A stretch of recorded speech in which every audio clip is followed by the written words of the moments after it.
అసలు ఈ యాడ్జెక్టివ్స్ అంటే ఏంటి? యాడ్జెక్టివ్స్. సో ఫస్ట్ యాడ్జెక్టివ్స్ మనకు తెలుసు, be plus be, be form plus adjectives మనం నేర్చుకున్నాం కదా, బి ఫామ్ ప్లస్ యాడ్జెక్టివ్స్. అంటే ఏంటిది? ఒక ఎగ్జాంపుల్, షీ ఈజ్ సాడ్ అన్నాం అనుకోండి, she is sad, state of being అవుతుంది కదా. అంటే ఏంటిది దాని అర్థము? దాని అర్థం ఏంటి సార్? షీ ఈజ్ సాడ్ అంటే ఏంటి? ఆమె పొజిషన్ అంటే ఆమె ఎలా ఉంది, బాధపడుతుంది, ఆమె బాధపడుతుంది, అంతే కదా దాని అర్థం. సాడ్ అంటే ఆమె బాధపడుతూ ఉంది. అంటే షీ ఈజ్ కన్ఫ్యూజ్డ్ అసలు షీ ఈజ్ కన్ఫ్యూజ్డ్. సో ఇదేంటిది? కన్ఫ్యూజ్డ్ అనేది కూడా ఒక యాడ్జెక్టివ్, స్టేట్ ఆఫ్ బీయింగే. ఇక్కడ సాడ్ అనేది ఏమైంది? ఒక యాడ్జెక్టివ్ అయింది. సాడ్ అనేది ఏమైంది? ఒక యాడ్జెక్టివ్ అయింది. కన్ఫ్యూజ్డ్ అనేది ఏమైంది? అదొక యాడ్జెక్టివ్ అయింది. ఇక్కడ సాడ్ అనేది ఏం చూపిస్తుంది? ఏం చూపిస్తుంది సార్ సాడ్ అనేది? ఆమె ఎమోషన్ చూపిస్తుంది, ఆమె ఎమోషనే కదా చూపిస్తుంది. అంటే సాడ్ అనేది ఏమైంది? ఎమోషన్ అయింది. అంటే యాడ్జెక్టివ్స్ ఏమవుతాయి? ఎమోషన్ చూపిస్తాయి, అంతే కదా. అంటే ఇప్పుడు షీ ఈజ్ కన్ఫ్యూజ్డ్ అంటే ఏంటిది? అది కూడా ఎమోషనేగా. సాడ్ అనేది యాడ్జెక్టివ్ అయింది, ఓకే. సాడ్ అనేది ఏమొస్తుంది? ఎమోషన్ చూపిస్తుంది. కన్ఫ్యూజ్డ్ అనేది కూడా ఎమోషనే కదా. అరే emotion. She is confused, he is board. అంటే ఏంటి? నేను బోర్గా ఉన్నాను, బోర్గా ఫీల్ అవుతున్నాను, అంతే. అలాగే అంటాం కదా సార్. అంటే ఏం చూపిస్తుంది? ఈడి యాడ్జెక్టివ్స్ అంటే ఏం చూపిస్తుంది?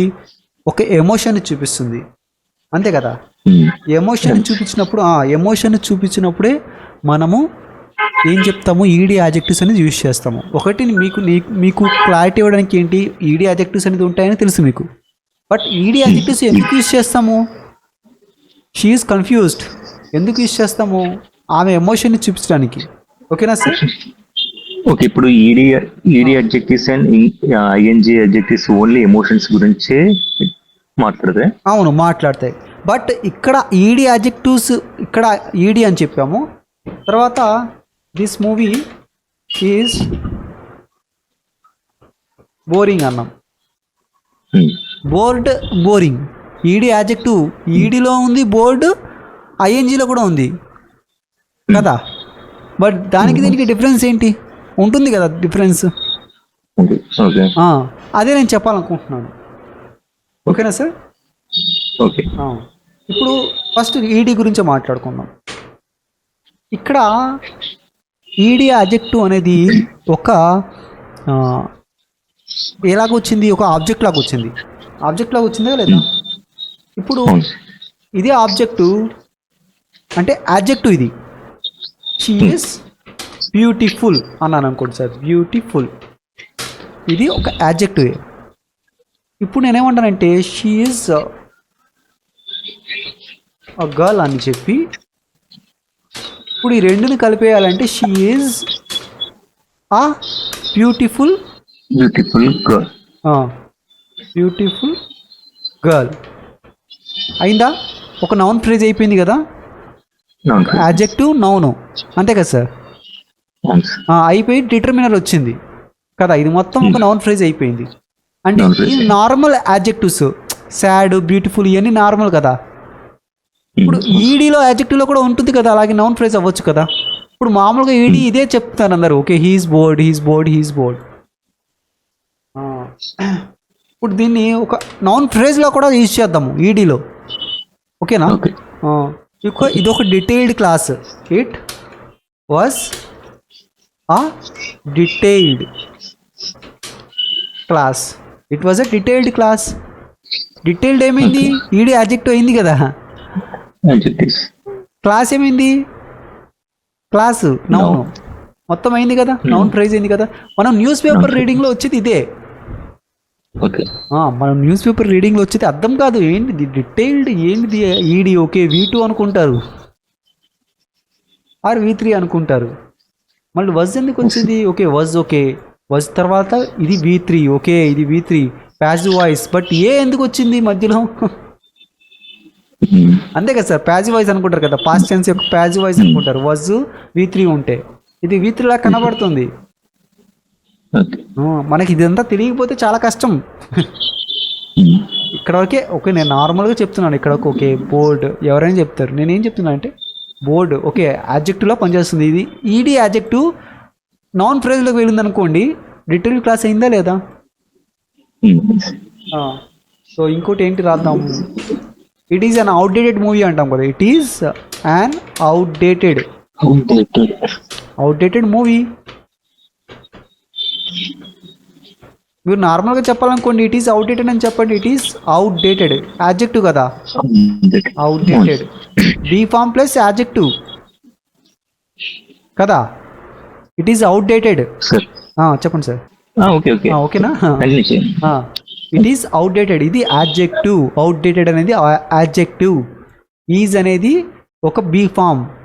ఎలాగా నార్మల్ యాడ్జెక్టివ్ ఉంటాయి, ఈడీ యాడ్జెక్టివ్స్ కూడా ఉంటాయి. ఇట్ ఈస్ అవుట్డేటెడ్ అంతే, అవుట్డేటెడ్, ఇట్ ఈస్ అవుట్డేటెడ్. ఇంకా ఇక్కడ నౌన్ రాశారనుకోండి నౌన్ ఫ్రేజ్ అవుతుంది, it is an outdated movie అయింది కదా. ఓకేనా సార్, ఇంకేమైనా చెప్తారా దీంట్లో, ఏమైనా చెప్తారా? సో ఇప్పుడు మనం ఇలాగ నేర్చుకున్నాం కదా, it is an outdated movie. ఇప్పుడు ఇది యాజ్ అన్ ఆబ్జెక్ట్ లాగా ఉంది కదా, ఇక్కడ యాజ్ అన్ ఆబ్జెక్ట్ లాగా పనిచేస్తుంది. ఏది ఈడీ యాడ్జెక్టివ్స్ అనేది ఒక నౌన్ ఫ్రేజ్ అనేది యాజ్ అన్ ఆబ్జెక్ట్ లాగా పనిచేస్తుంది. ఇప్పుడు నేను దీన్ని ఏమంటుంటే యాజ్ ఎ సబ్జెక్ట్ లా చేద్దాము, యాజ్ ఎ సబ్జెక్ట్ లా చేద్దాము. అప్పుడు ఏం చెప్తాము, యాన్ అవుట్డేటెడ్ మూవీ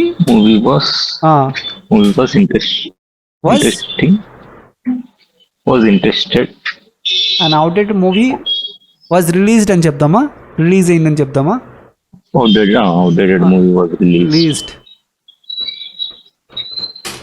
చూడండి సార్, మన న్యూస్ పేపర్ రీడింగ్లో వచ్చేది ఇది, అందరినీ కన్ఫ్యూజ్ చేయడానికి. చూడండి ఏమీ లేదు, ఇది మనకి నౌన్ ఫ్రేజ్. మనకి తెలియాలి ఏది నౌన్ ఫ్రేజ్ ఏది నౌన్ ఫ్రేజ్ కాదు. అసలు ఈ నౌన్ ఫ్రేజ్లో మామూలు నార్మల్ ఆబ్జెక్టివ్ ఉందా, ఇది ఈడీ ఆబ్జెక్టివ్ ఉందా తెలియాలి. తెలిసిపోతే, ఎందుకంటే ఇది మూవీ అనేది నౌను. సో ఇదంతా ఒక ఇదంతా ఏమనుకుంటారు మీరు, ఒక సబ్జెక్టు. మీరు ఎలా తెలుసండి మీకు ఇదంతా సబ్జెక్ట్ అంటే? వజ్ అంటే ఏంటిది, హెల్పింగ్ వర్బ్ ఉంది కదా, హెల్పింగ్ వర్బ్ ముందు వచ్చేది ఏంటిది, సబ్జెక్టే కదా. లేదంటే వర్బ్ ముందు వచ్చేది ఏంటిది, సబ్జెక్టే కదా. ఇదంతా సబ్జెక్టే అంటే ఇదంతా సబ్జెక్ట్ ఉంది, యాజ్ ఎ సబ్జెక్ట్గా ఫంక్షన్ అవుతుంది. ఇక్కడ ఏమైంది, యాజ్ అన్ ఆబ్జెక్ట్గా ఫంక్షన్ అయింది కదా. ఇక్కడ she is a beautiful girl అని చెప్పాము. ఆ బ్యూటిఫుల్ బిఈ రాయలేదు ఇక్కడ. బ్యూటిఫుల్ గర్ల్ యాజ్ ఎ సబ్జెక్ట్గా వాడుతున్నాం దీన్ని. ఆ beautiful girl was kidnapped.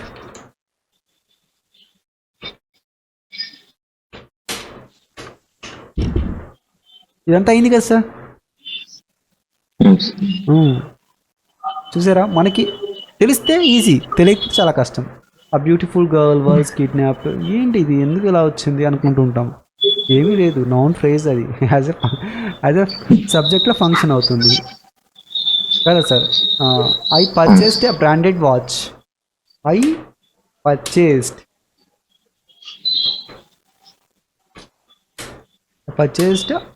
a branded watch. ఏమైంది ఇక్కడ, యాజ్ అన్ ఆబ్జెక్ట్లో ఫంక్షన్ అవుతుంది. ఈడీ